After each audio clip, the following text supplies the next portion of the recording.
आदरणीय बंधुओं, माताओं व मेरी प्यारी बहनों, राधे राधे। बंधुओं, आज हम इस वीडियो में श्राद्ध पक्ष के 5वें दिन श्रीमद् भगवत गीता के 5वें अध्याय का श्रवण करेंगे, जिसे सुनने सुनाने से पितृ पूर्वज प्रसन्न होते हैं वे उनकी आत्मा परम संतुष्टि को प्राप्त होती है। तो आइए सुनते हैं। अर्जुन बोले, हे कृष्ण, तुमने पहले कर्मों का त्याग करने को कहा, फिर कर्म करने की प्रशंसा करते हो। इन दोनों में जो अधिक हितकर है वह एक बात निश्चय करके बतलाओ। भगवान श्री कृष्ण बोले, कर्मों का त्याग और कर्मों का करना ये दोनों ही मोक्ष देने वाले हैं, परंतु इन दोनों में कर्म त्याग से कर्म योग हितकर है। जो किसी से द्वेष नहीं रखता, ना किसी पदार्थ की इच्छा करता है, वह सन्यासी है। ऐसा पुरुष संसार के बंधनों से छूट जाता है। सांख्य और योग को मूर्ख लोग ही पृथक पृथक कहते हैं, पंडित नहीं कहते। जो इन दोनों में से एक में भी अच्छी तरह स्थित हो जाता है, उसको दोनों फल प्राप्त होते हैं। ज्ञानी योगियों को जो स्थान मिलता है वही कर्म योगियों को प्राप्त होता है। ज्ञान योग व कर्म योग एक ही हैं। कर्म योग के बिना संन्यास का प्राप्त होना दुष्कर है। कर्म करने वाले मुनिजन को ब्रह्म प्राप्त होने में विलंब नहीं लगता।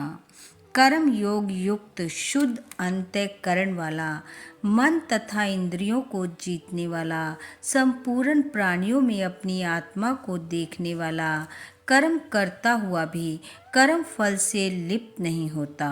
भगवान कहने लगे, हे अर्जुन, योग युक्त तत्ववेता पुरुष देखते हैं, सुनते हैं, स्पर्श करते हैं, सूंघते हैं, खाते हैं, चलते हैं, श्वास लेते हैं, तो भी यह नहीं मानते कि मैं कुछ नहीं करता।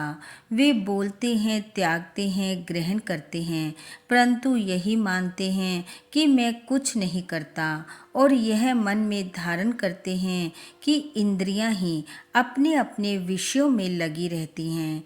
जो प्राणी ब्रह्म में अर्पण कर संग को त्याग कर कर्म करता है, वह पाप से लिप्त नहीं होता। जैसे कमल पत्र पर जल नहीं ठहरता, योगी जन शरीर से, मन से, बुद्धि से तथा इंद्रियों की आसक्ति से रहित होकर आत्म शुद्धि के निमित्त कर्म करते हैं।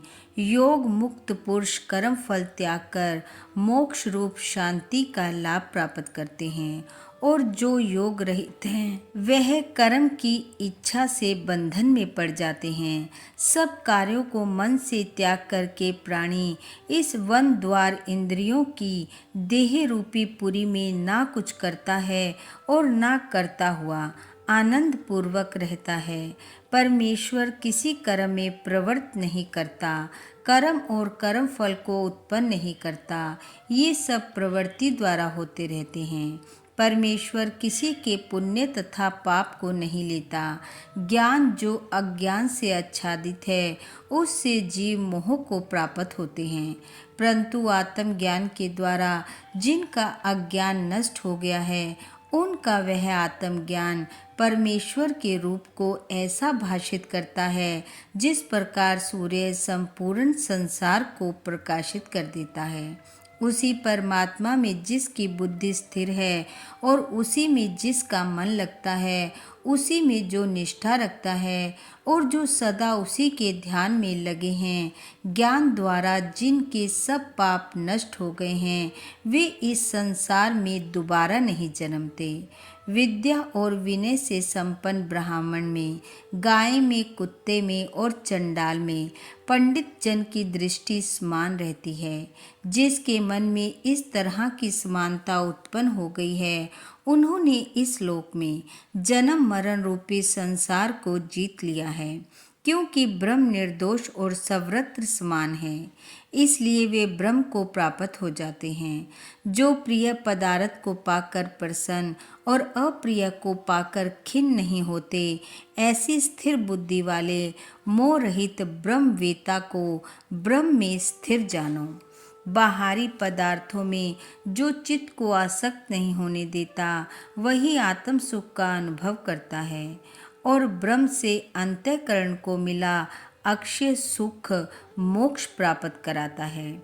वे इंद्रियों के स्पर्श से जो भोग देते हैं, वे वस्तुतः दुखदायी होते हैं। उनका आदि भी है और अंत भी है।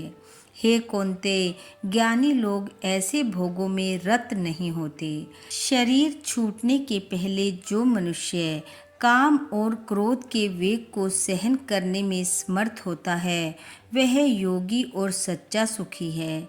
जो योगी आत्म सुख से सुखी, अंतरात्मा के आनंद से आनंदित और अंतर ज्योति से ही प्रकाशित है, वह ब्रह्म रूप होकर ब्रह्म निर्वाण मोक्ष को प्राप्त होता है।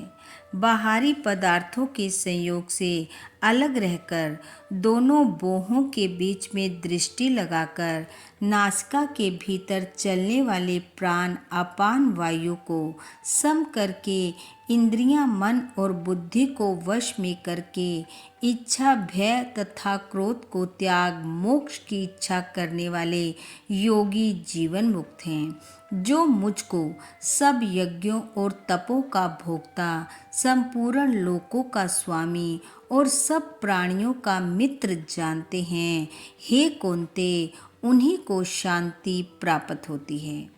इति श्रीमद् भगवद गीता सुपनिषद सुब्रह्म विद्या योग शास्त्रे श्री कृष्ण अर्जुन संवादे संन्यास योगो नाम पंचमो अध्याय समापत।